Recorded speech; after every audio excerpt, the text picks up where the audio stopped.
Bonjour. Est-ce que vous êtes déjà posé la question de ce qui se passait dans la tête d'un insecte, une mouche, un papillon, une abeille, lorsque vous l'observez? Est-ce que cet insecte vous voit? Est-ce qu'il est terrorisé? Et est-ce qu'il se pose la même question en retour? À quoi est-ce que vous pensez en l'observant?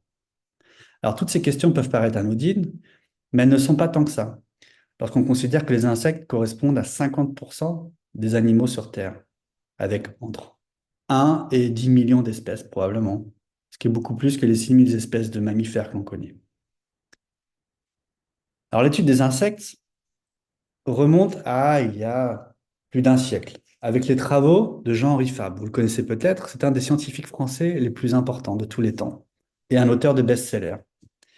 Fabre a observé les insectes et en a conclu que ces animaux étaient purement instinctifs, dénués d'intelligence, stupides.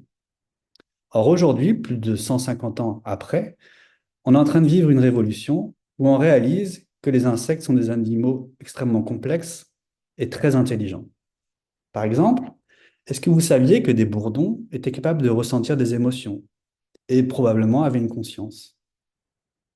Est-ce que vous saviez que les criquets migrateurs qui voyagent à travers les continents avaient une forme d'intelligence collective et que ces grandes foules de milliards d'individus n'étaient pas la conséquence de la volonté d'un seul leader? Est-ce que vous saviez que les moustiques et les guêpes, des insectes qui ont généralement mauvaise presse auprès du grand public, sont en fait très intelligents et ont des capacités mnésiques très développées? On a par exemple des guêpes qui ont des souvenirs d'enfance, qui sont capables de se remémorer des odeurs qu'elles ont perçues seulement une seule fois dans leur vie, au stade larvaire. On a donc un souvenir qui a traversé les temps et une métamorphose complète de l'individu, de la larve à l'adulte. Enfin, est-ce que vous saviez que les abeilles étaient capables de discuter? Lorsqu'elles trouvent de la nourriture dans leur environnement, elles reviennent à leur nid et indiquent la présence de cette nourriture, la localisation exacte de la nourriture à leurs camarades. Et ce langage, comme le langage humain, doit être appris.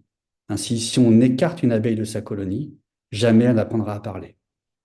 Si je vous raconte tout ça, c'est parce que moi aussi, je suis chercheur au CNRS et je travaille sur l'intelligence des abeilles et des insectes en général depuis une quinzaine d'années.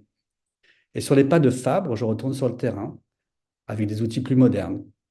Je suis le vol des abeilles avec des radars.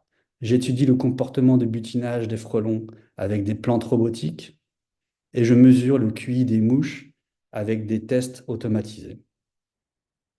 Alors ces travaux nous permettent d'identifier les limites de l'intelligence miniature et d'identifier les frontières entre l'intelligence humaine et l'intelligence des insectes.